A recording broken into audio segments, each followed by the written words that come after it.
Nikola Jokic is the best player in the NBA, bar none.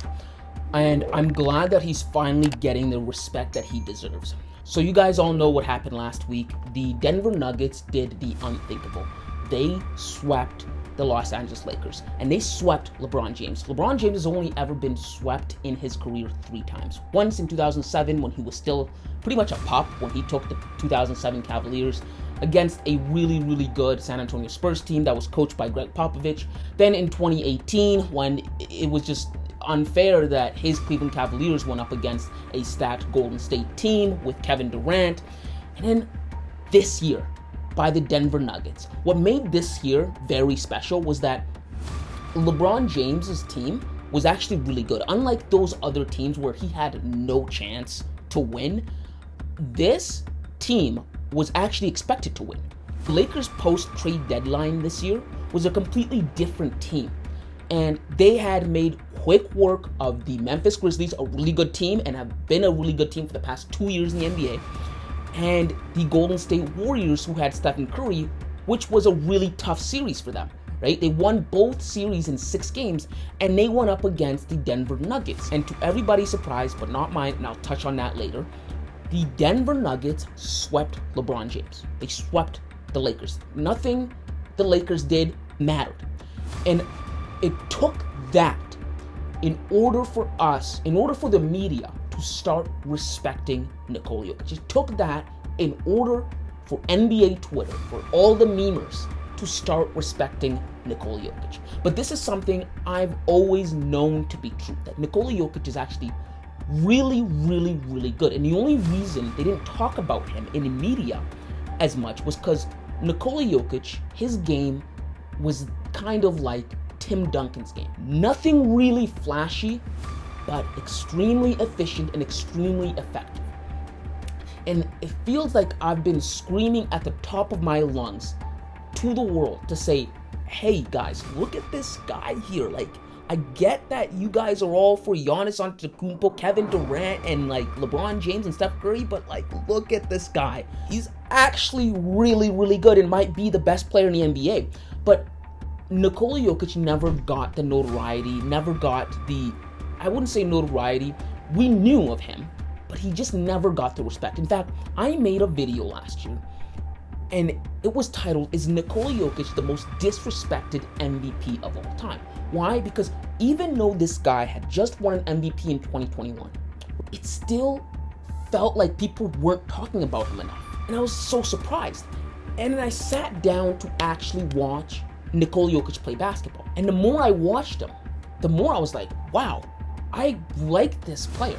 The reason for that was because every time the ball was in Nikola Jokic's hand, I felt comfortable. I felt secure. I felt like something was going to happen. There are very few players in the NBA that I feel like that when I'm watching a game. So if I'm watching a game, right, and I normally want a certain team out of the 2 to win, if it's not the Toronto Raptors. So like last year, when I was watching the Denver Nuggets versus the Golden State Warriors in the first round, I was kind of rooting for the Denver Nuggets because it was Nikola Jokic by himself versus a really good team, the Golden State Warriors. And so I was kind of rooting for the Denver Nuggets. I kind of bought into it, right? Every time the ball went into Nikola Jokic's hand, something would happen. He would make something happen for his team, or he would make something himself. It felt like he was very responsible with the ball, and he was very skilled. If the Denver Nuggets were healthy last year, they would have beat the Golden State Warriors that won the championship last year and would have been the best team in the West. And there are very few amount of players in the league that I feel that way about. LeBron James is one of them. Steph Curry is one of them. Nikola Jokic is one of them. I think those are the only 3 players in which I watch a game, I can trust them with the ball to make the right play, to make something happen. I just know when they are on the court, their team is never out for the count. They may be down, but they never are out for the count. And so Nikola Jokic struck my eyes as that last year. Going into the summer of last year, I talked more and more about Nikola Jokic. I tried to just rile up, hype around this guy, because what I was seeing was, wow, this guy, the Denver Nuggets are coming. And I made a video about that. In October, before the season started, I made a video saying, do not sleep on the Denver Nuggets. And in that video, I spoke about how good Nikola Jokic is and how good the Denver Nuggets were going to be if they can stay healthy, and particularly if Michael Porter Jr. and Jamal Murray could stay healthy and Nikola Jokic play like he did last year. I said if those things happened, Denver Nuggets were going to be a tough out and they were probably going to make the NBA Finals. Lo and behold, the Denver Nuggets have made the NBA Finals. That's why I wasn't surprised. I wasn't really surprised when they swept the Lakers. I knew how good the Denver Nuggets were. I knew before the season started.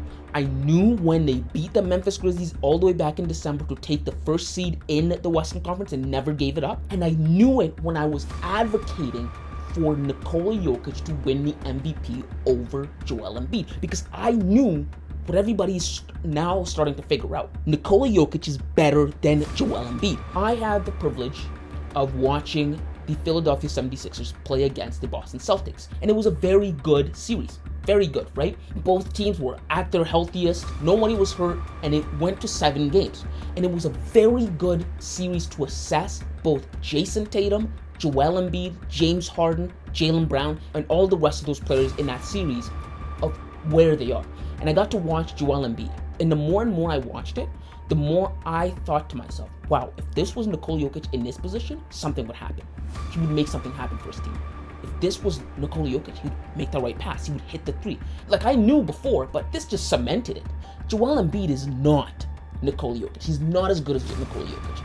Joel Embiid is nowhere near the playmaker Nikola Jokic is. He's nowhere near the passer he is. He's nowhere near the shooter he is. All around and in every category, I think Nikola Jokic is better than Joel Embiid. And I was beating the drums when I was advocating for Nikola Jokic to win the MVP because I was saying, listen guys, you want to tell me that Joel Embiid should win the MVP even though Nikola Jokic is averaging a triple-double in the Western Conference? His team is the #1 seed. He has a better record than Joel Embiid's team. You want to tell me the center in the Western Conference with the best record, averaging a triple-double on extremely efficient shooting, isn't the MVP? And he's the best player on his team?